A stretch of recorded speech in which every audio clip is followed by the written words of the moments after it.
All right, welcome everyone. My name is Charles Jensen. I'm a Senior Vice President with Inland Securities Corporation, coming to you live from Santa Monica, California today. Joined here with Bill Exeter, CEO of Exeter 1031 Exchange, and Dan Wagner, Senior Vice President of Government Relations for Inland Real Estate Group of Companies. And we're here to talk to you about the latest update with the new Biden administration budget. It's a $6 trillion budget. There's been some more updates to 1031 Exchange, more specifics. And our goal is every time there's a change in the 1031 legislation, we're going to do a new webinar to bring you an update under this series called The Future of the 1031 Exchange. So I wanted to just start off by just reminding you all who Inland is, just a really brief story. A lot of you know we're started by 4 Chicago teachers back in the 60s. They weren't making a lot of money, decided to buy some real estate together to supplement their income. Bought one property, turned into 2, they incorporated in 1968, bought almost every asset class of commercial real estate. By 1989, became the largest landlord of Walmart nationwide. Kind of a rags to riches story. Today, we're the 8th largest commercial property owner in the United States of America, about 1,200 employees in Oak Brook, Illinois. And I'm happy to present to you Mr. Dan Wagner, the Senior Vice President of Government Relations for Inland Real Estate Group of Companies. Hey, everybody. Thanks, Charles, for having me here. And obviously, Bill, it's always good to be with you on a call. People should know that Charles has this politics in his blood. He really has done a great job in his life and experience of understanding what's going on in Washington. And it's important that that you keep your eyes and ears glued to what Charles sends out, because it's really important to educate everybody about what's happening in Inland. Since we were founded by teachers, we're really big into educating and to knowing what's going on. And so my position exists because of the 1031. Years ago, as Charles mentioned, the teachers created all these different limited partnerships. And when we got up to, I think, 42,000 apartments in Chicago, we had the tax laws change, and some of those deals were underwater, and these teachers would not allow their fellow teachers and principals and everybody else who invested with them to go underwater. So they went to Walmart and they said, hey, will you do sale leasebacks with us? And Walmart said, we've never done that before, but okay. So that was kind of like, it's a wonderful life moment. It's like, boom, that's huge. And then the second big wonderful life moment was when they went to Treasury at the same time and said, we wanted 1031 like-kind exchange these underwater investors into these Walmarts for a fractional share interest. And Treasury's like, nobody's really done that before, but you want to do that, go ahead. So that was a big deal. And then Dan Goodwin, our chairman and CEO, he didn't ever want that to happen again in regards to Washington happening without having any knowledge of what's going on. So he created my position. I'm the second person in this job, and my job is to be kind of like the canary in the coal mine for Inland, and I call it also to kind of be at the brain synapse. I try to connect different groups together, and as you see here, we have Inland's a part of all these different organizations, all these different national associations. And the two biggest, the National Association of Realtors, we're very involved with. One of the reasons why is because they're so powerful. They have 1.4 million members. Every member of Congress has a realtor attached to them. So it's somebody that's in their local area that knows them. And then their job is to coordinate different messaging on real estate issues. And not Republican issues, not Democrat issues, but real estate issues, right? So the 1031 is not a partisan thing. It's the most equal opportunity part of the tax code that exists. And then the other big 800-pound gorilla in Washington is the U.S. Chamber of Commerce, and we're very engaged with them. Inland, as you guys know, we helped found ADISA when it was TICA. We helped found the IPA.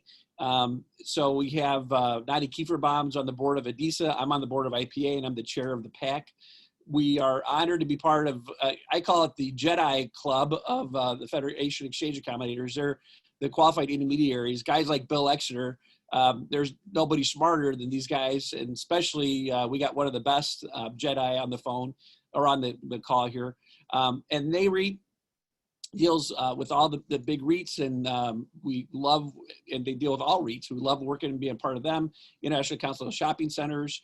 And then the other organizations are like the Mortgage Bankers Association, the Council for Real Estate Investment for Commercial Real Estate, CREFC, and the National Apartment Association, Multifamily Housing Association. So we're part of lots of groups because we connect. My job is to work with everybody and the Real Estate Roundtable as well.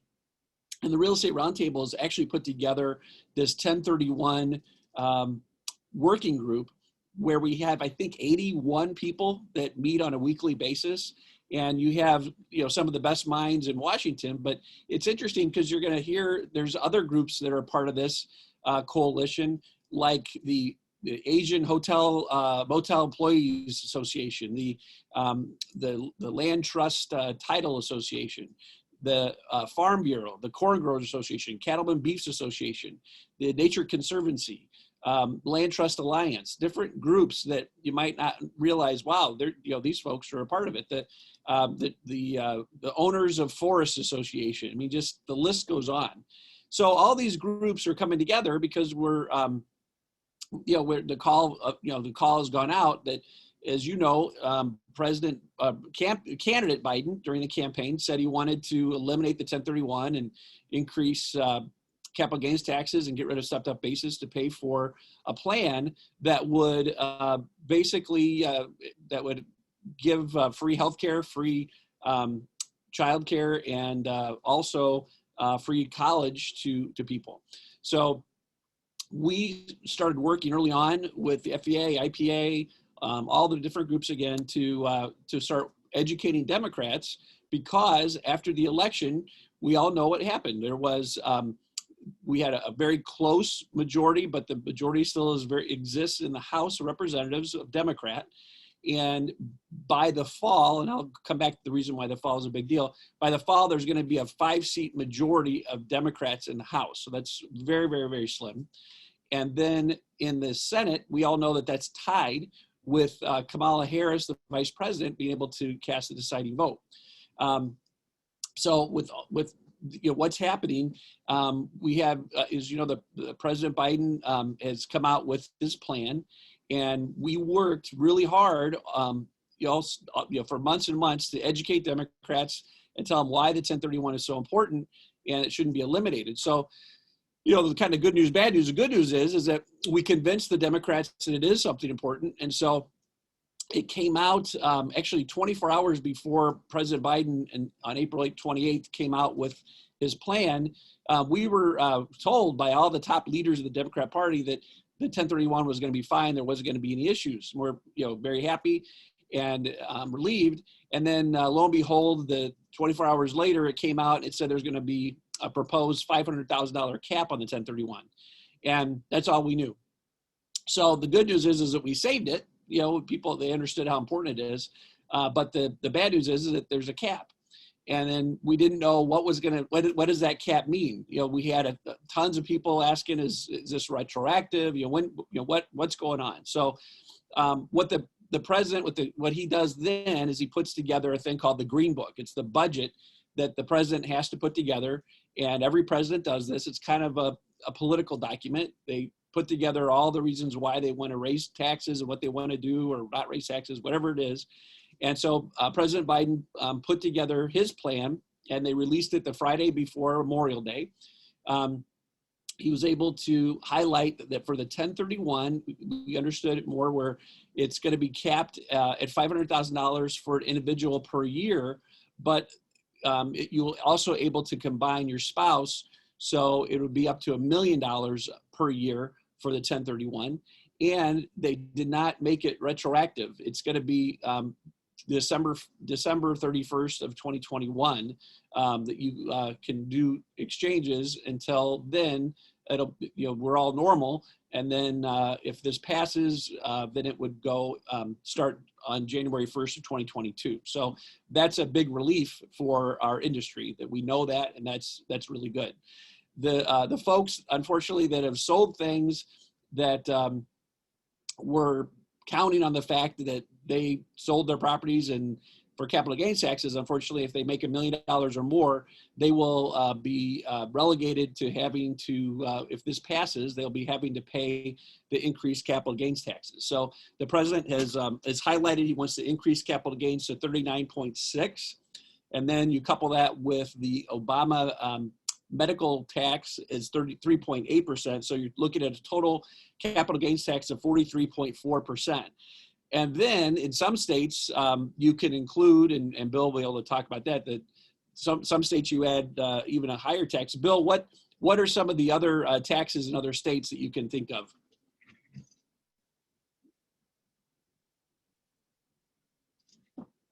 We can't hear you, Bill. I've been called mute more times in the last 12 months than I can even imagine. Well, here in California, the top tax rate is 13.3%. So if you make $1 million or more, then you're right up there with the 13.3. So that's pushing everyone way over that 50% level. Most people are probably in the 9 to 11% range. So it's a major shift. So now the question is, okay, Dan, you told us about all this. We're up to this point. Now what happens? So because Senator Manchin from West Virginia and Senator Sinema from Arizona, they've said they're not going to get rid of the filibuster. So in the Senate to pass something, you need to have 60 votes to pass something. So right now, there's really this is dead on arrival of all of President Biden's issues if it went through the normal procedures of voting. Well, they're not going to go through the normal procedures of voting. There's a special process that was passed in 1974, which is the Budget Act, where Congress creates a budget, they put it together, and then they various committees have to reconcile what is put together in a budget, and that only takes 50 votes. So that's budget reconciliation. You can only do this if you hold all three branches of government, or obviously the Senate, the House, and the presidency, which the Democrats do. So the Green Book has put forward an idea to do all these things, and now it's going to be up to the House and Senate to put it together, and they're working, making the sausage behind the scenes. And what we're trying to do is we're trying to educate all the elected officials of why the 1031 needs to be kept out of any of the sausage making. So the timing of this is that the infrastructure bill that has been put forward by President Biden is now being negotiated with the other senator from West Virginia, and she's I think they're meeting today. Again, it's perception is reality, and you only know what you know. From what I gather from all of our contacts is that this is kind of a perfunctory experience that they're meeting, they're talking, but really the president wants to move forward with trying to change wealth in America. He doesn't want to, normally you look at like the 1031 as kind of a pay for. So you look at, what are the reasons why they put these things out there? And it's the idea is to get more money to be able to pay for some of these things. And so I was going to highlight to you, one of the things that comes out is that the like-kind exchange proposal that the president has to cap it at 500 and then $1 million for couples is that the Treasury would raise less than $20 billion over 10 years. So that's, listen to this, 0.8% of the total revenue proposed to be raised by the budget. So by contrast, the capital gains change is estimated to raise over $322 billion over 10 years. So the number is incredibly small. When we work with Ernst & Young, they did a study for the industry, and the study talked about what are the impacts of the 1031. And one of the impacts is that it provides about $17 billion a year in revenue for the different governments. So what I mean by that is that when you have all the synergy that's created through like-kind exchanges where people are buying and selling, and there's natural things that that are happening in the economy with the 1031, the idea that people are going to the owners maintain and buyers renovate, there's a huge amount of jobs that are created. They estimate like 568,000 jobs a year. and the taxes that get generated from all those jobs, the income taxes that get paid by people, and then the other aspect are the transfer taxes at the local state level. That's about 17 billion a year. So you're looking at the idea of having about 1.9 billion a year, something like that. Looking at that to compared to the 17 billion, it doesn't make any sense that you would move forward with this plan. But again, the pay for aspect of it is just one part of what the president's vision is. The other part of it is the 2/3, I think. 1/3 is the pay for. 2/3 of the fight is about equity. The Democrats and President Biden, they want to shift the tax code to really reduce the wealthy in America. That's been a big deal. They want to have more parity among people, and they want to use a tax code to do that. And so that's kind of a different viewpoint than ever before. This whole plan is something that's bigger than anything that anybody's ever really proposed. So we have to talk about, well, what are we doing as an industry? What's the plan? What can you do to help? So the industry, we just met the IPA, the Institute for Portfolio Alternatives. We just had a really big meeting the last 2 days in Dallas, and we talked about and had Doyle Bartlett, our lobbyist, talking about what we need to do, and really what it comes down to is kind of an equity argument. We need to let people know that while yes, Donald Trump did use the 1031 to help build his wealth, and there are big corporations that use a 1031 and everything else. The big issue in Washington is equity and inclusion and diversity, is that this is an equal opportunity tax code. It's something that helps people grow wealth no matter what color you are. It just has helped people over the last 100 years build their wealth and to develop their nest egg for their families. And it's also helped provide impact in areas of diversity to get capital into underserved populations. And that's really kind of the focus that we really need to highlight, because the people that the Democrats, anyone that disdains Donald Trump, and I'm just talking plain politics here, so forgive me if I don't mean to sound partisan in any way. I'm just telling it like it is. If people don't like President Trump, then they're going to say the 1031 is President Trump, and it really behooves us as an industry to be able to say, no, it's really much more than that. It's beyond any one person, and so we have to highlight the positive aspects of it. So what are the positive aspects to highlight? So the 1031, working with diverse communities is a big deal. I've highlighted in a variety of articles that in Chicago, we have where the Ida B. Wells housing complex was. Mayor Daley had it torn down, and it was sat empty for about 15 to 20 years. A developer came and built a grocery store, which was 1031 by a New York firm that put a ton of capital into that area. And the south side of Chicago, Bronzeville, really helped to be developed better for housing, for jobs, everything else. And it brought much needed capital into an area. So that was 1031 helping there.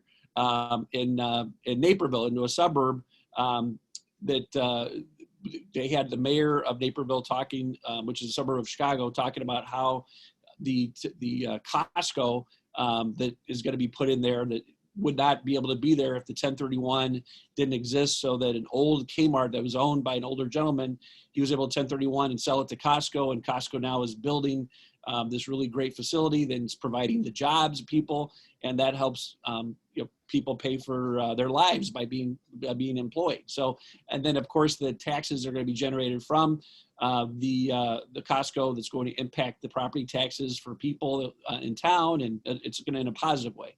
So it's important that we get this word out about how important the 1031 is. And in California, the past president of the National Association of Realtors, Bill Brown, is African-American, and he buys apartments and then remodels them and then sells them. And he talks about how if the 1031, this cap came on, there's not a chance in California he'd be able to do what his business has been doing. Norman Alexander is part of the Black California Realtors, and he highlights why would you ever want to cap this when the Black community is wanting to try to grow their wealth and influence, and you want to be able to have this part of the tax code that everybody else has had for years. Why can't we continue to have it and grow our wealth? So if you think about it, why would, if you have a 1030, you do your 401k, why would all of a sudden, if Biden said, I want to start taxing all the 401ks and doing that right now, everybody would freak out and say, oh my gosh, this is how I'm going to retire. This is what do you mean in your tax? Well, there's so many people that own a lube store or, whatever gas station, whatever it is, a little apartment complex, who have been putting every single penny of their lives into this. And all of you know these kind of people, and this is what they're planning on for retirement. And now all of a sudden it just got blown up through this concept. And so that's where we have to do grassroots campaign and advocacy campaigns to let people know you got to do this. And so this is so important to highlight the pressure that's being put onto the Democrat universe right now is unseen like anything before, because I think we can see the dynamic in our country has changed to a certain degree. So the moderates of the Democrat Party are really the big deal that we're focusing in on. And all of you in webinar land, you need to focus on this too, because we have to get to the different people who are kind of in the middle to understand how this impacts them and their communities. Especially California is huge for 1031s. It's like 40% of the 1031s are done in California. So we do have some champions. One of the big champions is in Napa Valley, which is Mike Thompson, who's a congressman. He's a big champion of 1031 and understands the impact of it. So the process that we're looking at is that we have this reconciliation that they're going to do. So right now they're doing all these talks with the Republicans and Democrats, and ultimately that's going to blow up. Nothing will happen from that because the Republicans do not want to raise any taxes and the Democrats do. It's an equity transfer for President Biden. And, like it or not, I mean, it is what it is. He's the president. He has the right to put forward a plan. And so we are hoping that the House Ways and Means Committee, Richie Neal is the chairman from Massachusetts, that anyone on the House Ways and Means Committee will let their chairman know that the last thing they want to do is to put this into the code, because the concept is the juice worth the squeeze. And with this, the juice isn't worth the squeeze. It's 1.9 million for billion for a year, and you're going to lose 17 billion a year. That doesn't make any sense. But then when you look, they'll throw out the equity issue that this is a Donald Trump thing. That's where we have to be armed and ready to go and say, look, you've talked to the older couple that have done the 1031 and how it's impacted their families, and if they have a special needs child, and how they've been able to set aside funds to take care of that person. I mean, there's so many examples that all of you that are on this call have of how the 1031 has been helpful. So we're looking at the possibility is in between now and in sometime in July, the House Ways and Means Committee will put together a budget, and that's where taxes get started. So it's super important for the House Ways and Means Committee to be told no, no, no. And so the goal is when the House Ways and Means Committee puts together the budget that they do not have this in there. The second thing is, if they do put it in there, then the next place where we have to go is the Senate, and to get the senators to say, no, we don't want to have this in there. So those are the two steps. The much easier step is to stop it in the House. So that's our full court press right now. So it looks like it'll come out. It could come out of the House sometime in the summer, like in July is what they're thinking. And then it goes to the Senate. The Senate would hold hearings, and then they could vote on it this fall by September, October. And it's very important that we wake everybody up now, between now and then. And then we really need for people to think about their connection. So when you think about the 6 degrees of separation, the interesting aspect of this stuff is that everybody has to know they got to reach out to their elected officials. So Charles has put on here www.ipa.com/1031/ and you can send, really you need to send this out in some email to all of your clients and your connections, Christmas cards lists, whatever, and say, hey, go onto this website. You click on it, it'll take you to the point where you put in your home address. It'll come up with who your elected officials are, your congressman or woman, and your 2 United States senators, and it'll just send an email. It's just click, and you're done. And it sends emails out. And so the members of Congress, they ask their staff members how many letters have been generated on this issue. And the more letters generated, the better. And it's very simple to do this. The next step 2, for really making a difference, is to Google the address. Now that you know who your elected official is, Google the phone number and call the congressman or woman's office, their district office, and say, hey, this is, don't do this. That's the other thing you need to do. Or you say, I'd like to meet with the congressman. They probably won't meet, but you'll probably maybe get a meeting with their staff member. That would be great. The 6 degrees of separation is this. If you, as a person in this industry, know any possible connection to any member of Congress, and you know how it goes, it could be, somebody that your family member has grown up with, that you know personally. The biggest deal to impact stuff is that personal connection. So if you can think of ways that, the grandmother of Richie Neal, the chairman of the House Ways and Means Committee, or whoever it is, you got to utilize, now's the time. Don't wait, call today. Now's the time to wake them up and say, hey, I need to figure out how to connect with, your son or daughter or whatever. But the connections, that personal touch. And my gosh, all of you on this call understand the personal touch. You understand, there's nobody better at knowing how to work with people and knowing how to talk to people and engage than everybody that's on this call.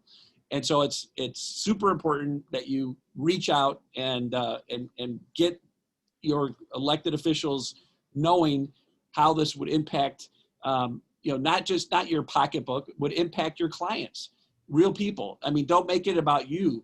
Make it about how this is going to impact the world. It's super important that people understand the human aspects of why the 1031 is important. So we work, with our coalitions, with, the farmers are saying how they use it to redo how they manage their farms. It's a tool that farmers use in order to bring their properties closer together when other properties come open. And everybody knows cash poor, dirt rich, that's farmers, that's their mantra. And the conservation groups know that Birds Unlimited can buy a piece of farmland, but only if that farmer is going to be able to 1031 it.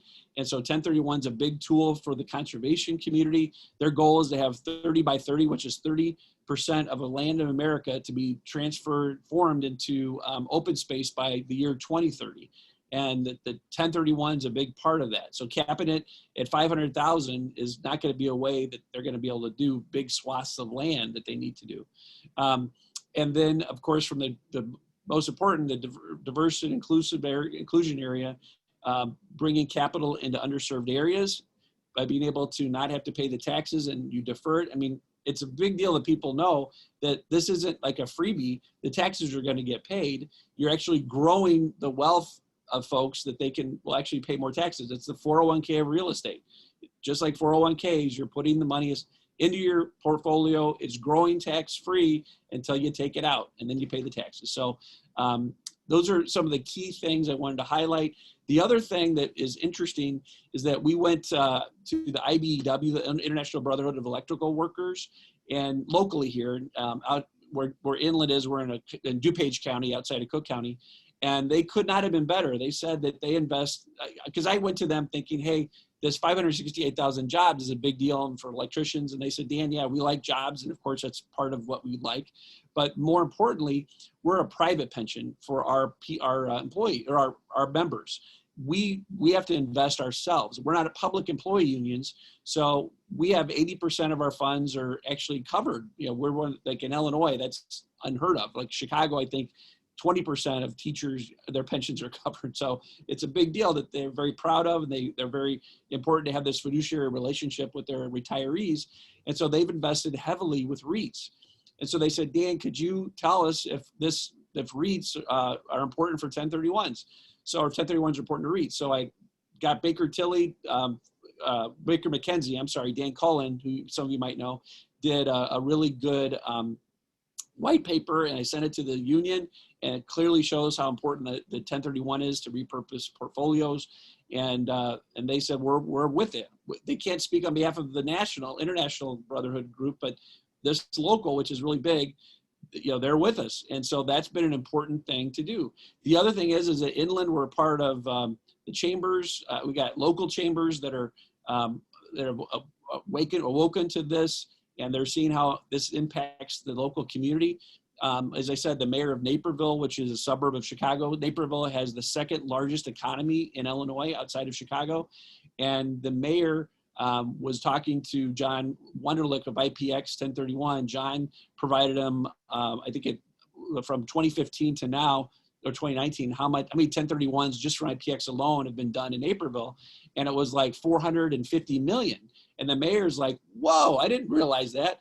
And the mayor said, my God, isn't that incredible? All these 1031s are happening without government knowing about it, because the federal government does, but the local government usually gets a knock on the door and says, hey, we need a subsidy to help renovate a building or whatever.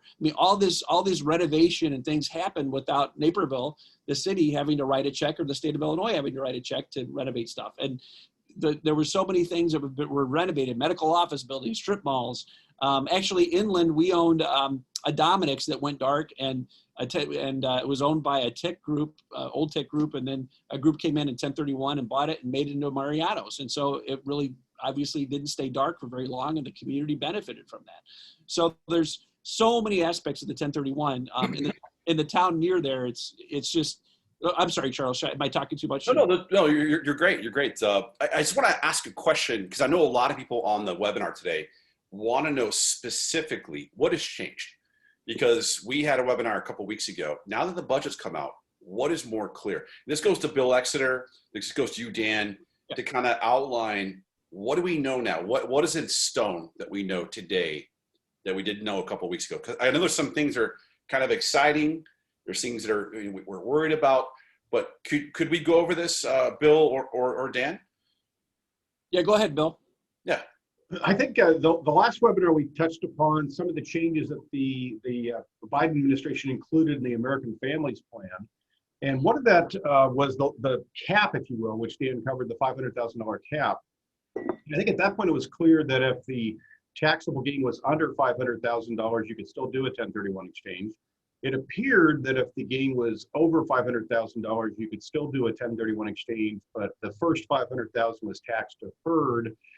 And anything above that would be taxable. But if you read it, you could argue both ways. You could also argue that perhaps they meant you couldn't do a 1031 exchange. So I think the positive here is they've defined it better, so that now we know it's $500,000 in gain per person. So a husband and wife can do an exchange and defer the first $1 million in gain, and then everything above that would be taxable. So we know it didn't eliminate it, and it raised the value effectively. So a couple can exchange up to $1 million in gain. So I think that's the big one. That's huge.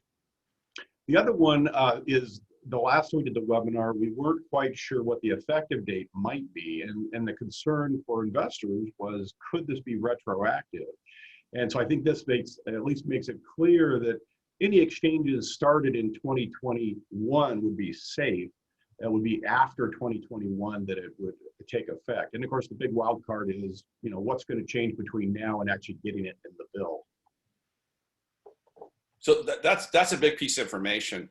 The fact that you could be, grandfathered in at this point if you do your exchange this year. And for that reason, I've seen my exchanges I'm working on, double, triple, even in the last couple of weeks, where people want to get grandfathered in. And also the $1 million for married couples is a big deal, because that changes, almost doubles the amount that we were thinking initially. I've read a couple articles, and Dan, I think I shared one of these with you recently, where they were saying that there's about 8 Democrats in the House that don't support the American Families Plan in its current state. So do you believe right now that bill could fail in the House, never make it out of the House? If if our industry and all the different groups that I've just highlighted, if all of us don't sit on the couch, and that we, just like, Michael Jordan, everybody expected Michael Jordan to make the 3-pointers during the important parts of the game. The reason why Michael Jordan was able to do that was because he practiced every day like nobody ever thought.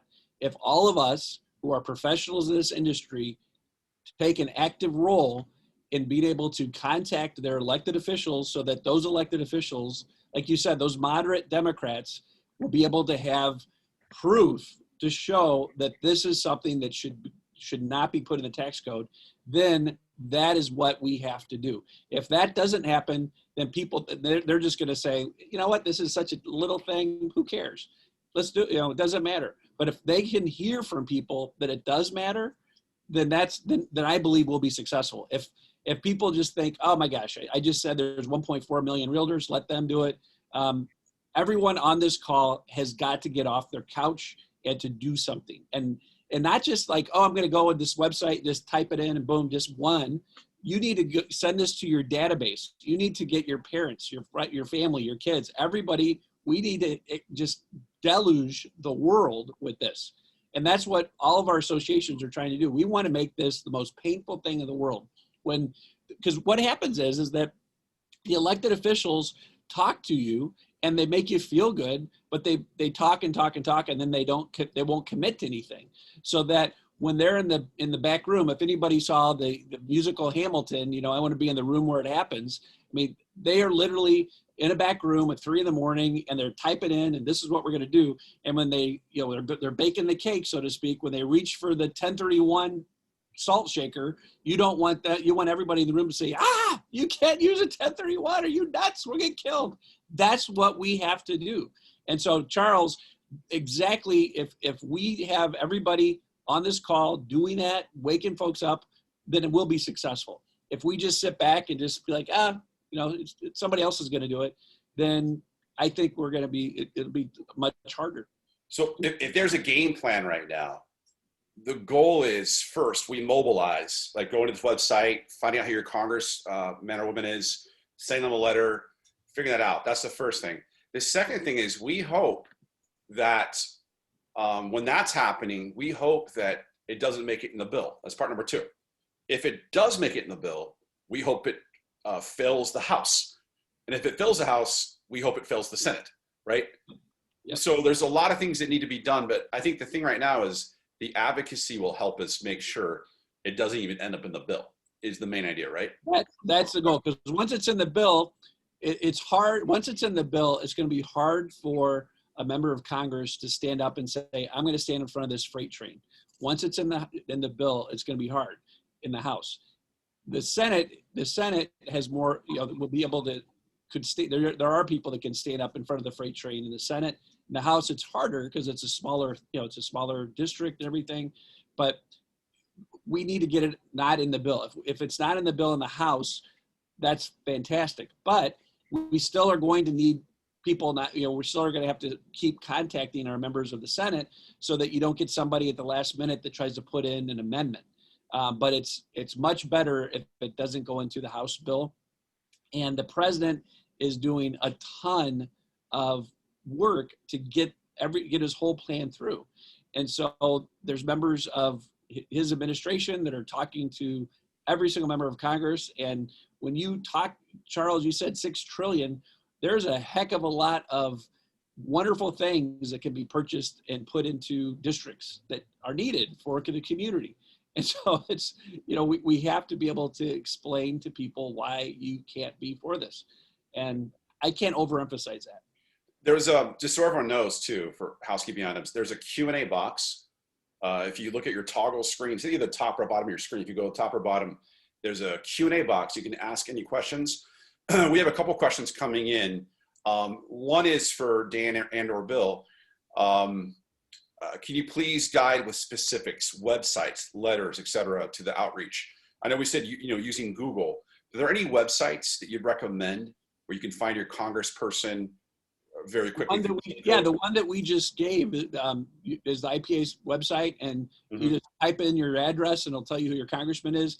There's also all the white papers. So there's the Ernst & Young study, which is the macroeconomic study, and then there's the microeconomic study, which is the Link Petrova study. And they really did a great job. They've updated them from when we went through the tax reform in 2016 and 17, and they really highlight, again, all of the jobs that get created. Again, the idea that owners maintain and buyers renovate, and the amount of synergy that takes place with buyers and sellers not feeling like they're going to be locked in. If you come out with, this 43% plus, the state tax, you're looking at what, 50-some% plus for capital gains. No one is going to sell unless they have to sell. There's just not going to be the big demand for renovating. Properties are just going to be desolate. They're not going to want to spend any money. And then with apartments, they're going to, affordable housing, new developments in areas. It really is a very painful thing if this happens. To reiterate that too, going to the website, I've had a lot of people ask, does that really have an impact? Because you fill in your address, your home address, and it automatically populates with the senator that is your representative in the House of Representatives that represents you, but it's the same email. And the answer is yes, because they don't really read the emails. It's really like a voting system. Dan, would you agree? It's kind of like a yes or a no. So if you fill that information, click send, it's telling your representatives, I do not support this change. It's a no vote.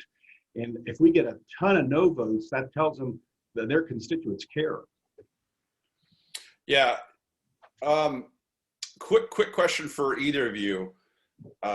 Richard's asking, the $1 million transaction, husband and wife, is that per year or per lifetime? Is it a one-time 1 million, or is it every year they have $1 million cap, husband and wife? The way I'm reading that is it's per transaction. Dan, do you have any other take on that? I believe so. That's, again, all this isn't that clear, but I believe it's per year. Okay. So either per year or per transaction, that's better than just a one-time deal. Yeah, so it's the folks that I've talked to say it's per year. So 500,000 per person per year. Which that brings up kind of an interesting planning opportunity. So obviously we now know that the 1031 exchanges completed in 2021 are safe. And so one strategy perhaps is to do the exchange this year and kind of chop up your replacement investments into multiple properties so you can split your gain among different assets. So again, we're hoping this doesn't make it into the bill, but worst case, if it gets all the way through and passes, at least maybe your assets are split up. So if you sell one asset, you'll be under that $1 million cap. Another question is being asked, will the step up in cost basis be eliminated as well? And which bill is that in? Is that in the families plan or is that in the infrastructure bill? Families plan. Okay. Yeah, infrastructure. And they're probably going to do everything. I think it's looking like they're going to do everything with just one bill instead of two, but there's still some political stuff going on behind the scenes. But it would be in the families plan. And the idea is that a stepped up basis still would exist for a farmer if they continue to have farming. So if your parents, your family owns a farm and your grandparents died and it goes to your parents and they continue to farm, that's fine. And then if the kids don't want to farm and they go into, they leave for the big city, then they're going to be paying all that tax. So that stepped up basis is gone. So step up basis is in there as well. Another question just came in. Ray's asking if we could distribute the White House proposal. I think, where would someone go to find that? Is there a White House website? I know obviously you can just Google, but if you Google the Green Book, that's what you need to just Google Green Book, and there's so many. It'd be very simple. There's lots of information on it. Yeah. And what I'll try to do is I'll try to send out a link to that as well after this call, so we have that. These are very good questions. So it does sound like we've gotten more clarity since the last webinar that we did together. We know some more things now. Again, I was very happy to see that, husband and wife, 500,000 per person, that changed it, almost double the amount. Of course, I personally hope this bill doesn't go through, but it seems like, just from what I read and what I look at, it seems like the infrastructure bill probably will go through at a different rate, right? Republicans are saying, what, 700, 800 billion. Democrats are saying, what 1.7 trillion. So they'll probably come to an agreement on that bill. But it looks like the American Families Plan bill may be DOA. What are your thoughts on that in general? Well, the infrastructure bill, I think the Republicans are not going to agree to any tax increase. So the Democrats they're talking. President Biden's reduced how much he's wanted a little bit, but they still want to raise taxes. And the Republicans said, hey, use the money that's been left over that hasn't been spent from COVID and use that money. And the president is saying, well, I can reduce some of my ideas, but I'm not going to reduce. They're trying to, again, change equity. They want to tax the wealthy. So that's just a philosophical thing they want to do. And so they're going to raise corporate taxes. And the president wants to do 28%. And I think Manchin said he'll go to 25. And again, if you have a senator that's going to stand up and take all that heat, like Manchin is, and that's a major deal. So the president has no choice but to go to what Manchin wants. So it looks like it'll probably be 25%, and then you get into all of the issues of raising taxes for the American Families Plan. So infrastructure plan, all this stuff is going to probably be done during reconciliation, because they aren't going to come to an agreement with the Democrats and Republicans. So it'll be a very stark difference. The other interesting there's so many different layers to go into. Like, you have the Senate, different committees are tied. So if something has to get out of a committee, the vice president doesn't get a vote. So that's a big deal. So that's where they just need to come to the Senate with, say, here it is, and it's up or down vote. That's where Kamala Harris is powerful, because she gets the vote as vice president. But if there's any type of discourse, that's a big deal. And people should know that we got the midterm election coming in 2022. After these special elections are done, the Democrats will probably have 5 seats in the House. And so the big thing is going to be, with redistricting and everything happening, it's thought that the Republicans probably will take at least one of the chambers, maybe two, but it seems like it could take one of the chambers. So some people are in the Democrat world have suggested that Speaker Pelosi is kind of like, it's all or nothing. We're gonna use all of our political capital to get everything passed before that election, because after that election, the idea of doing anything big is probably done for President Biden's term, because people think that the House will become Republican. But you just don't know. So the politics is probably now is when they have the ripe time to do something, because after that it's going to get closer to elections. So they do have another reconciliation bill. It's related to the budget.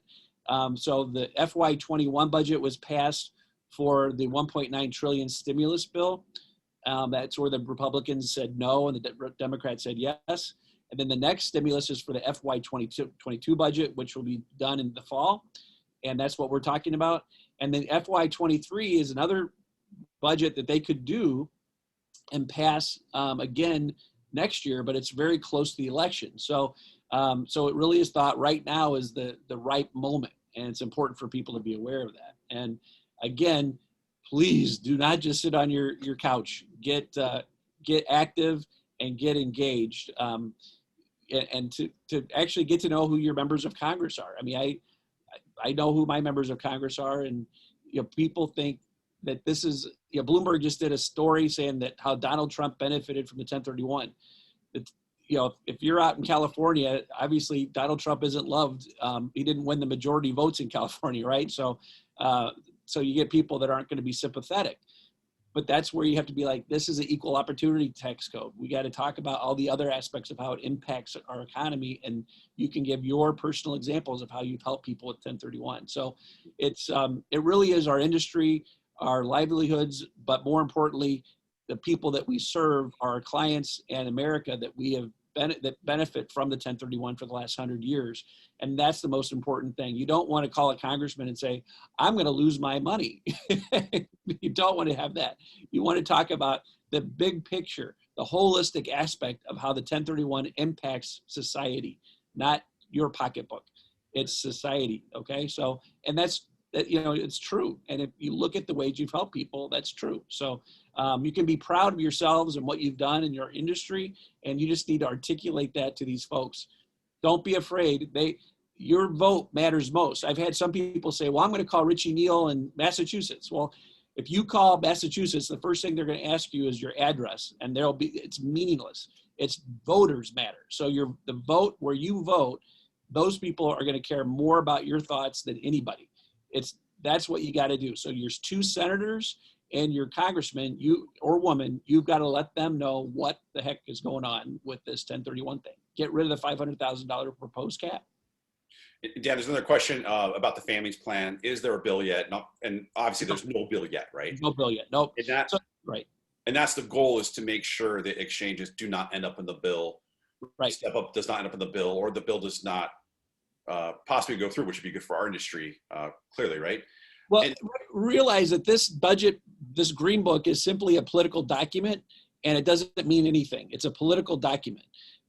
So President Obama, in his political budget document, said that he wanted 1031s capped at $1 million, and the House Ways and Means Committee never put that in there. But every time he put a budget together, every time over 8 years, he wanted to cap the 1031, and it was never put in.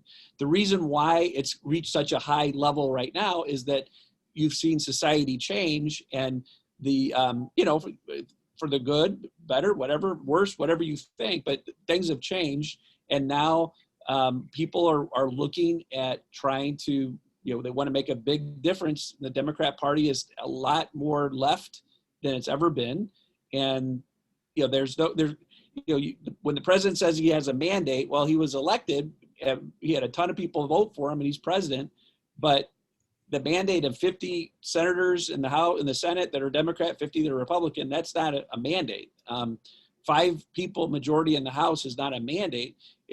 But there's consequences to elections, and he won, and this is his vision, and God bless him. I mean, it makes people feel good. I mean, it's a nice thing to be able to provide all these things. It just is, we have to educate people of the impact of what this means. And we're not saying, you can't say that, it's bad to give free college to people. It's bad that's not, you'll lose the argument. You want to get into the way that you pay for it by putting a cap on the 1031 is not going to be helpful. It's going to be it's going to hurt people. And it's the 401k of real estate. And if no one's saying, let's tax the 401ks. No one's saying that. And all these people, all of your clients have put all their money into their apartments, that they have to pay for the new water heater or whatever it is, and they don't have extra money to put into any type of retirement fund. This is what they've been counting on all their lives. This is their retirement, and now all of a sudden it's going to get blown up. I mean, oh my gosh, it's crazy. And when you're in, especially California, what are you going to buy for $1 million, $2 million? I mean, it's it's going to be really hard for when you talk about commercial real estate. So it's really a big deal, and it's one that all of us have to help with. One of the biggest things, one of the biggest takeaways for me from this webinar today is not just the advocacy, which is probably number one, but the fact that we now know that you could get grandfathered in this year. You do your exchange this year, it's not going to be retro according to the budget. I know my business has gone up significantly recently.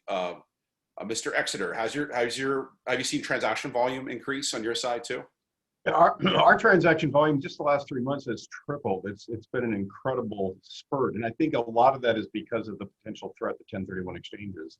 There's also a lot of pent up demand, a lot of cash floating around out there, phenomenally low interest rates, but a lot of people are also repositioning just in case this happens to go through. Well, and Charles, just think of all those poor people that didn't do a 1031, that didn't do this stuff, and it's not grandfathered. So if you sold something and you just took the capital gains and pay the capital gains, you're going to have to come back. If this passes, you're going to have to come back and pay. If you sold anything before April or after April 28th, you're going to be writing a check come tax time in the spring. So it's going to be clawed back. That's if you do not exchange, but they're going to claw back on the capital gains, correct? On capital gains. Right. The other thing that we didn't really cover was the Medicare surcharge and the Obamacare tax. And the Green Book's a little fuzzy on the what their intention is, but that's the 3.8% on dividends, interest, and capital gain. And it's not clear what they mean, except that they have made it clear they want it to be fairer, whatever that means, and really kind of more fairly balanced across the board. So that means, that tells me that they're going to somehow adjust the way the 3.8% is computed so that more people are going to pay that 3.8%, and some of the people who already pay it are going to pay more. So that 3.8% surcharge, what people call the Obamacare tax, is going to be more intrusive as well. Interesting. I probably need to end the call here. I got another webinar to jump on here in a minute too. But any last comments, Dan or Bill, before we conclude? Make sure to get on that email now, send it out to people, and then call your member of Congress, call your 2 senators, and do that. Go right now. Go and just call, and it's everything, guys. Absolutely. And if you know somebody and you're not comfortable calling them or having lunch with them or meeting with them, whatever, let us know. One of us or all of us would be happy to do that. And Bill will buy them lunch too, just so you know. Exactly. On Bill. Bill will get the bill. Thank you, guys. Thanks, Charles. Thank you, Bill. Thank you. Thanks, everyone, for being here. Thank you, Bill Exeter, CEO of Exeter 1031, and Dan Wagner, Senior Vice President, Government Relations for Inland. We appreciate all being here. And next time there's a change or we know something, we'll host another one of these webinars to get you on and keep you informed. Thanks a lot for being here today. Thank you.